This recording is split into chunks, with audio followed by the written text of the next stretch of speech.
എന്റെ ബാങ്ക് ഡിപ്പോസിറ്റിന്റെ പകുതി ഭാഗം അഗ്രഹാരങ്ങളിലെ അശരണരായ പെൺകുട്ടികളുടെ വിവാഹങ്ങൾക്കും വിദ്യാഭ്യാസത്തിനും, കാൽഭാഗം എന്നോട് കൂറുകാട്ടി നിന്ന് നന്ദൻ, വില്യം, സിന്ധു എന്നിവർക്കും, ബാക്കിയുള്ളവ ആരാധനാലയങ്ങൾക്കും എന്റെ മരണശേഷം ഞാൻ മാറ്റിവെച്ചിരിക്കുന്നു. മറ്റു വസ്തുവകകൾ അനാഥ മന്ദിരത്തിനായി ഞാൻ സംഭാവന ചെയ്യുന്നു. മാഡം, സ്വത്തുക്കൾ മോഹിച്ചോ പണം സമ്പാദിക്കാമെന്ന ആഗ്രഹം മനസ്സിൽ വെച്ചുകൊണ്ടല്ല ഒപ്പം കൂടിയത്. ജീവിതത്തിൽ നിങ്ങൾ അനുഭവിച്ച യാതനകൾ മനസ്സിലാക്കിയപ്പോൾ ഒരു സഹായം കൂടെ നിൽക്കാൻ എന്തിനും തയ്യാറായിട്ടാണ് ഞാൻ ഇറങ്ങി പുറപ്പെട്ടത്. വില്യംസ്, മരണത്തിന്റെ കാലൊച്ച ഞാൻ കേട്ടുകഴിഞ്ഞു. വിശ്വനാഥൻ, ഈ ജീവിതത്തിൽ അവന് മാത്രം ബാക്കി വെച്ചിട്ട് എനിക്ക് എന്റെ വിഷ്ണുവിന്റെ അടുത്തേക്ക് പോകാൻ കഴിയില്ല.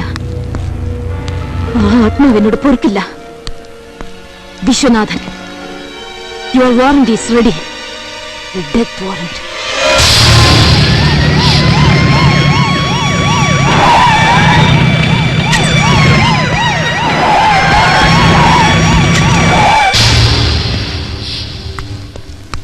എന്താ സാർ ഈ വഴിക്ക്? പുതിയ കൊലപാതകം വല്ലതും നടന്നോ? ഇനി ഒരു കൊലപാതകം കൂടി നടക്കാതിരിക്കാൻ മിസ്സിസ് പാർവതി വിഷ്ണുവിനെ ഒന്ന് കാണാൻ വന്നതാണ് ഞാൻ. എനിക്ക് മനസ്സിലാവുന്നില്ല. നിങ്ങൾക്കെന്നല്ല, ആർക്കും എന്നെ മനസ്സിലാവില്ല. ഡിപ്പാർട്ട്മെന്റുകാർക്ക് പോലും ഞാനൊരു തിരുമണ്ടനാണ്.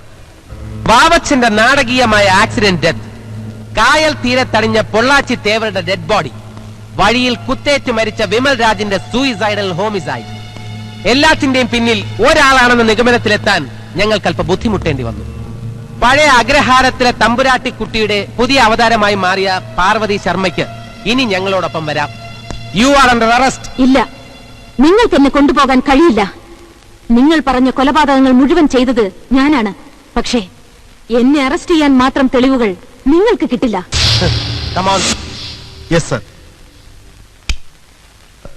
എല്ലാം ഞാൻ പറയാം സാർ. ഹോട്ടലിലേക്ക് സേട്ടന് വിട്ടതും അഴകപ്പം വഴി ഇവിടേക്ക് എത്താൻ ഒരു റൂട്ട് ഒപ്പിച്ചതും പാർവതി മാഡത്തിന്റെ പ്ലാനിംഗ് ആയിരുന്നു. വർഷങ്ങൾക്ക് മുമ്പ് മാഡത്തിന്റെ കുടുംബത്തോട് കാട്ടിയ അതിക്രൂരമായ ചതികളുടെ കണക്ക് തീർക്കാൻ എത്തിയതായിരുന്നു ഞങ്ങൾ.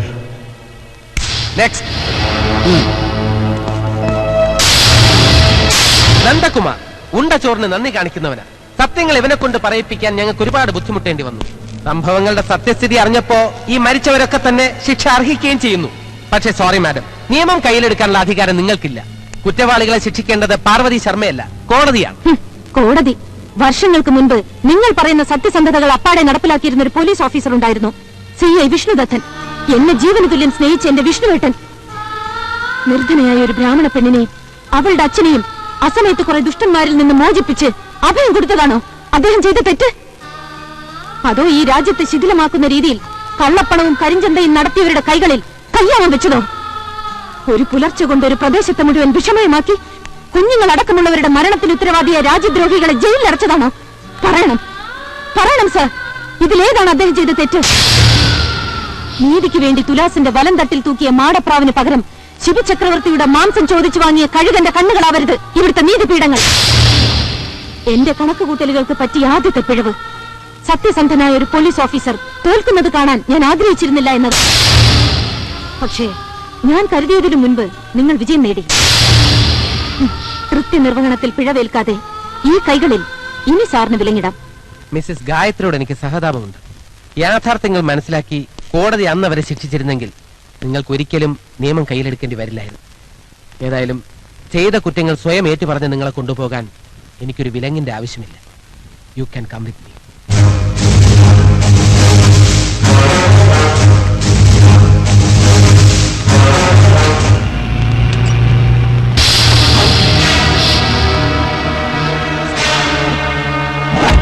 സത്യപ്രതിജ്ഞാകർമ്മം കഴിഞ്ഞാൽ എന്റെ ആദ്യത്തെ വരവ് ഇവിടെയായിരിക്കണമെന്ന് എനിക്ക് നിർബന്ധമുണ്ടായിരുന്നു. ഒരു അഭിസാരികയായ കൊലപാതകിയെ അറസ്റ്റ് ചെയ്ത് ഈ സംസ്ഥാനം ഭരിക്കുന്ന മന്ത്രിയുടെ മുന്നിലൂടെ കൊണ്ടുപോകുന്ന കാഴ്ച കാണാൻ ഇടുക്കത്തിൽ ഞാൻ ഇവിടെ എത്തുകയായിരുന്നു. ഇന്ന് പൗരാവലിയുടെ സ്വീകരണം ഏറ്റുവാങ്ങാൻ നിൽക്കുമ്പോ അവർക്ക് വേണ്ടി ഈ നാടിനെ നടുക്കിയ 3 കൊലപാതകങ്ങളുടെ പ്രതിയെ കയ്യാമം വെച്ച് ജയിലിലടച്ച വാർത്തയാണ് എനിക്ക് നൽകാനുള്ളത്. ഈ വിശ്വനാഥൻ മന്ത്രിപദവിയിൽ അമർന്ന് കിരീടധാരണം നടന്ന ശേഷം ആ അധികാര കിരീടത്തിൽ തിരുവാനുള്ള ആദ്യത്തെ പൊൻതൂവൽ വരും ഞാൻ നിന്റെ ക്ഷേമാന്വേഷണവുമായി അങ്ങ് ജയിലിൽ. വിടില്ല. കോടതി നൽകുന്ന ശിക്ഷയാവില്ല ജയിലിൽ നിനക്കായി കാത്തിരിക്കുന്നത്. അധികാര കസേരയിൽ അമർന്ന് ജനലക്ഷങ്ങളുടെ സ്വീകരണങ്ങൾ ഏറ്റുവാങ്ങാൻ നീ തെരുവിൽ ഇറങ്ങുമ്പോൾ നിനക്കായി വിധിച്ച മരണത്തിന്റെ വിധിയുമായി ഞാൻ അവിടെ എത്തിയനെ. ആയിരങ്ങളുടെ ആരാധനാ പുരുഷനായി നീ നിൽക്കുമ്പോൾ അവരുടെ നടുവിൽ ഞാനും ഉണ്ടായനെ. പിഴച്ചു അല്പം. പക്ഷേ വിശ്വനാഥൻ, ഇനി ഒരു ജന്മമുണ്ടെങ്കിൽ ഞാൻ വരും നിനക്കായി, നിന്റെ അന്ധകളായി മാത്രം. നിർത്തേ. അറസ്റ്റ് ചെയ്ത് ജയിലിൽ പോകുന്ന നേരത്തും നിന്ന് കസർക്കുന്നോ? ഇവിടെ മുന്നിൽ വെച്ച് അരിഞ്ഞ് തകർക്കും ഞാൻ. പ്ലീസ്, ഇത്രയും ആൾക്കാരുടെ മുന്നിൽ വെച്ച് ഒരു സ്ത്രീയോട് ഇങ്ങനെ പെരുമാറുന്നത് that is not proper sir. പ്രത്യേകിച്ച് ഒരു മന്ത്രി എന്ന നിലയിൽ. അറിയാടോ, എനിക്കറിയാം. തനിക്കുണ്ടായിരുന്നു ഇവരുടെ ഇടയിൽ ഒരു സൂത്രധാരന്റെ വേഷം. രക്ഷപ്പെടുത്താൻ ഏതെങ്കിലും മാർഗമുണ്ടെങ്കിൽ അതും താൻ നോക്കിയേനെ. ഞാനൊന്ന് നിവർന്നിരുന്നോട്ടെ. എന്റെ മുന്നിൽ എത്തിക്കും ഞാൻ നിന്നെ. ആ കസേരയിൽ നിവർന്നിരിക്കാനുള്ള ഭാഗ്യം സാറിന് ഉണ്ടായിട്ട് വേണ്ടേ?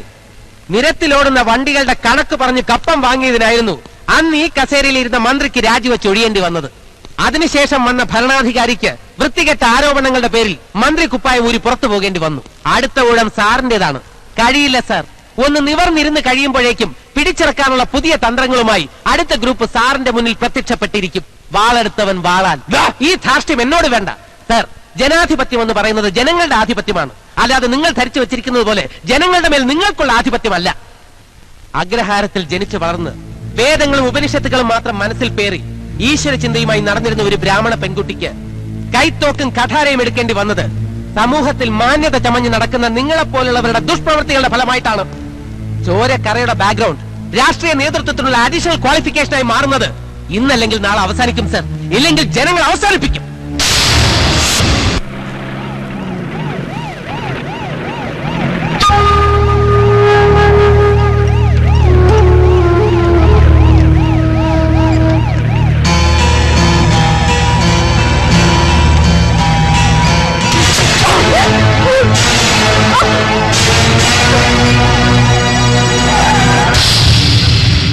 ടൈഗർ 1, അവരെ എത്രയും പെട്ടെന്ന് ഹോസ്പിറ്റലിൽ എത്തിക്കുക. ഓവർ.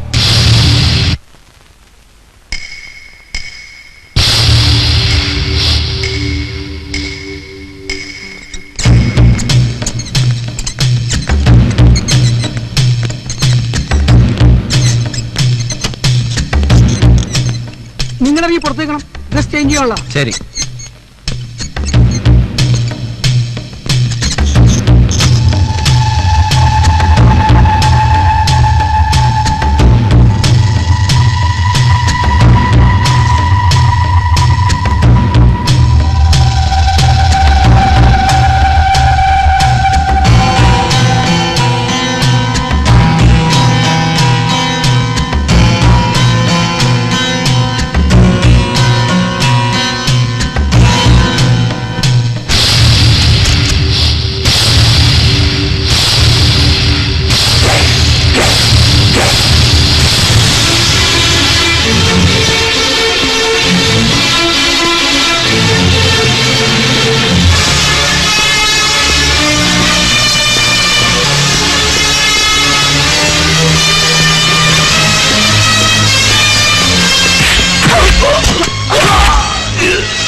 ഇതൊരു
വിജയമായി ആഘോഷിക്കാനുള്ള അവകാശം ഞങ്ങൾക്കില്ലെന്നറിയാം.